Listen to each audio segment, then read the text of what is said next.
Hello friends, I am Sunny Sharma और स्वागत है आपका हमारे चैनल सोच पर प्रहार में।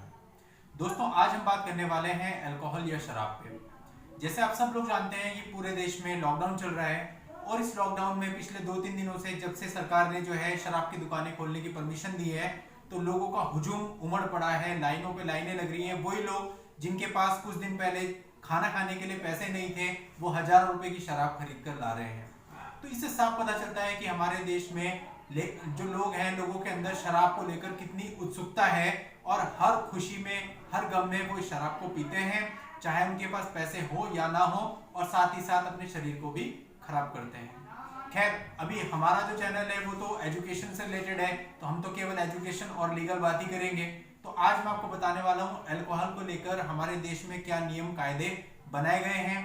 अल्कोहल पी करके अगर कोई व्यक्ति दंगा करता है, छेड़छाड़ करता है, न्यूसेंस फैलाता है, तो ऐसे व्यक्ति को कितनी सजा दी जा सकती है।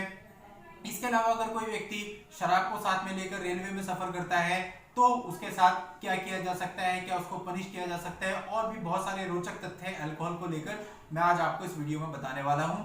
तो आप इस वीडियो को पूरा देखिएगा क्योंकि इसमें कई सारे नियम और कायदे आपको बताए गए हैं। और वीडियो स्टार्ट करने से पहले आपसे कहना चाहूंगा कि आपने अगर अभी तक हमारे चैनल को सब्सक्राइब नहीं किया है तो सब्सक्राइब कर दें और नोटिफिकेशन आइकन पर क्लिक कर दें ताकि जब भी मैं ऐसी कोई वीडियो लेके आऊं उसकी खबर आपको सबसे पहले मिले। तो दोस्तों, स्टार्ट करते हैं आज के इस विषय को। सबसे पहली बात कि शराब को लेकर के हमारे देश में जो कानून है वो हर एक स्टेट में अलग अलग है।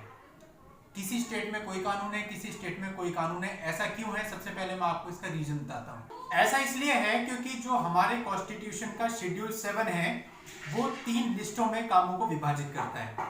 ये लिस्ट है यूनियन लिस्ट, स्टेट लिस्ट और कंकरेंट लिस्ट। यूनियन लिस्ट के अंतर्गत उन सारे कामों को डाला गया है जिनके लिए जो कानून है, नियम है, वो सेंट्रल गवर्नमेंट बनाएगी, जिन पर कार्य सेंट्रल गवर्नमेंट करेगी। और स्टेट गवर्नमेंट के अंदर उन सारी चीजों को डाला गया है जिन पर कानून कायदे स्टेट गवर्नमेंट बनाएगी। और कंकरेंट लिस्ट में वो सारी चीजें हैं जिन पर स्टेट और सेंटर मिलकर काम करेंगे।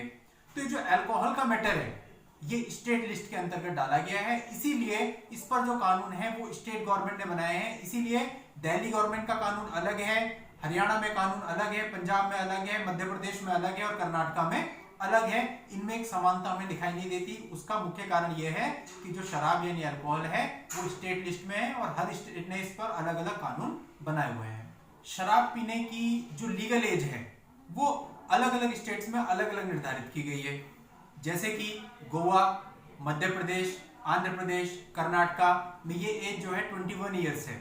यानी कि अगर आप शराब को कंज्यूम करना चाहते हैं तो आपकी उम्र कम से कम 21 ईयर्स होनी चाहिए। दिल्ली में ये उम्र 25 ईयर्स रखी गई है। और इसके अलावा हिमाचल प्रदेश और राजस्थान में ये उम्र 18 वर्ष रखी गई है।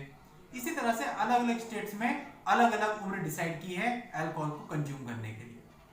इसके अलावा कुछ स्टेट ऐसे भी हैं जिन्हें ड्राई स्टेट घोषित किया गया है, यानी जहां पर शराब पूरी तरह से बैन है, पूरी तरह से इलीगल है। शराब पीना, शराब ले जाना और यहां तक कि शराब को अपने पास रखना भी पूरी तरह से इलीगल है। ये स्टेट कौन से हैं? जैसे बिहार, गुजरात, नागालैंड और यूनियन टेरिटरी लक्षद्वीप। तो इन्हें पूरी तरह से ड्राई स्टेट घोषित किया गया है और यहाँ पर जो है शराब को पूरी तरह से बैन किया गया है। इसी तरह कुछ दिनों को भी हमारे यहाँ पर ड्राई डे घोषित किया गया है, जो कि हमारे नेशनल फेस्टिवल हैं, जैसे 15 अगस्त, 26 जनवरी, 2 अक्टूबर। इन दिनों पर शराब को बेचना लीगली बैन है। इस दिनों पर शराब को नहीं बेचा जा सकता है। अब जैसे कि मैंने आपको पहले बताया कि हर एक स्टेट ने अलग अलग कानून बनाए हुए हैं, अलग अलग एक्ट बनाए हुए हैं। तो हम उदाहरण के तौर पर दिल्ली को ले लेते हैं। दिल्ली ने इसके लिए बनाया हुआ है दिल्ली एक्साइज एक्ट 2009। अब दोस्तों, ये जो एक्ट है ये क्लियरली कहता है कि यदि कोई व्यक्ति पब्लिक प्लेस पर शराब पीता है तो उस पर 5,000 रुपए तक का जुर्माना लगाया जा सकता है। और यदि वो किसी पब्लिक प्लेस पर शराब पीकर न्यूसेंस क्रिएट करता है यानी कि अभद्रता करता है तो उसको 3 महीने तक की जेल और जुर्माने से दंडित किया जा सकता है। इसके साथ साथ इस एक्ट में शराब बेचने वालों के लिए भी नियम बनाए गए हैं। जैसे कि कुछ शराब की दुकानें ऐसी होती हैं जिन्हें शराब बेचने की भी अनुमति होती है और साथ साथ शराब को पिलाने की भी अनुमति होती है। ऐसी दुकान पर यदि शराब पिलाई जा रही है और उस दौरान शराब पीकर कोई अभद्रता करता है या किसी अन्य प्रकार का न्यूसेंस क्रिएट करता है तो ऐसे केस में जो शराब बेच रहा है उस दुकानदार पर भी कार्रवाई होगी और उसको 6 महीने तक की जेल से दंडित किया जा सकता है। तो फ्रेंड्स, इस तरह से अलग अलग स्टेट में अलग अलग एक्ट बने हुए हैं जो कि अल्कोहल से संबंधित अपराधों के लिए लोगों को पनिश करते हैं। लेकिन इसके साथ साथ कुछ स्टेट ऐसे भी हैं जो अल्कोहल और इससे रिलेटेड मैटर के लिए बिल्कुल साइलेंट हैं, वहां इसके लिए कोई कानून नहीं बना है, कोई एक्ट नहीं बना है। तो अब सवाल ये उठता है कि इन स्टेट्स में अल्कोहल या उससे संबंधित अपराधों के लिए किस नियम को लागू किया जाएगा, कैसे उसको पनिश किया जाएगा जिसने अपराध किया है। तो दोस्तों यहाँ मैं आपको बताना चाहूंगा कि सुप्रीम कोर्ट ऑफ इंडिया ने अल्कोहल से रिलेटेड कई सारे केसेस पर अपने जजमेंट दिए हैं और हमारे कॉन्स्टिट्यूशन का आर्टिकल 141 और 142 ये कहता है कि जो भी सुप्रीम कोर्ट के जजमेंट होंगे उसे पूरे भारत में लॉ माना जाएगा और उसे पूरे भारत में कहीं भी लागू किया जा सकता है। तो ऐसे स्टेट जहां पर अल्कोहल या इससे संबंधित क्राइम के लिए कोई कानून नहीं है, वहां पर सुप्रीम कोर्ट के इन जजमेंट को लागू किया जाएगा और सामने वाले को जिसने वो क्राइम किया है उसको पनिश किया जाएगा। इसके साथ साथ अगर कोई शराब पी के न्यूसेंस क्रिएट करता है तो आईपीसी यानी इंडियन पेनल कोड के सेक्शंस भी उस पर लगाए जा सकते हैं। अब इसके बाद दोस्तों हम बात करते हैं कि यदि किसी के पास शराब है और वो उन शराब की बोतलों के साथ रेलवे में सफर करना चाहे तो इसके लिए क्या कानून है। तो इसके लिए एक सीधा सा कानून ये है कि रेलवे आपको इसकी इजाजत नहीं देता। चाहे आप शराब कहीं से भी लेके आ रहे हैं, चाहे आपके पास उसका परमिट है, चाहे आपके पास उसका परमिट नहीं है, चाहे वो कितनी कीमती है, रेलवे आपको उसकी अनुमति नहीं देता। इसके लिए रेलवे एक्ट है।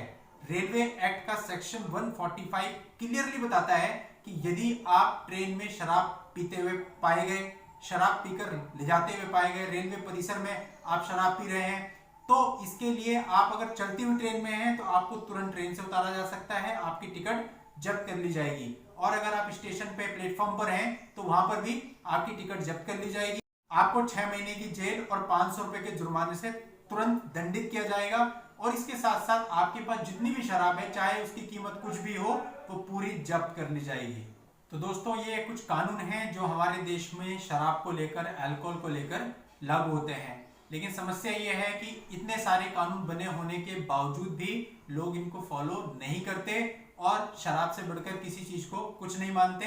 और इसका एग्जाम्पल हमने देख लिया है। इस कोरोना काल में शराब की दुकानों में इस कदर भीड़ लगी कि किसी को भी ये चिंता नहीं थी कि वो इस बीमारी को अपने घर लेकर ना पहुंच जाए। जब कोई व्यक्ति इस शराब के लिए अपनी और अपने परिवार वालों के जान की परवाह नहीं कर रहा है तो इससे ज्यादा बड़ी बात और क्या हो सकती है।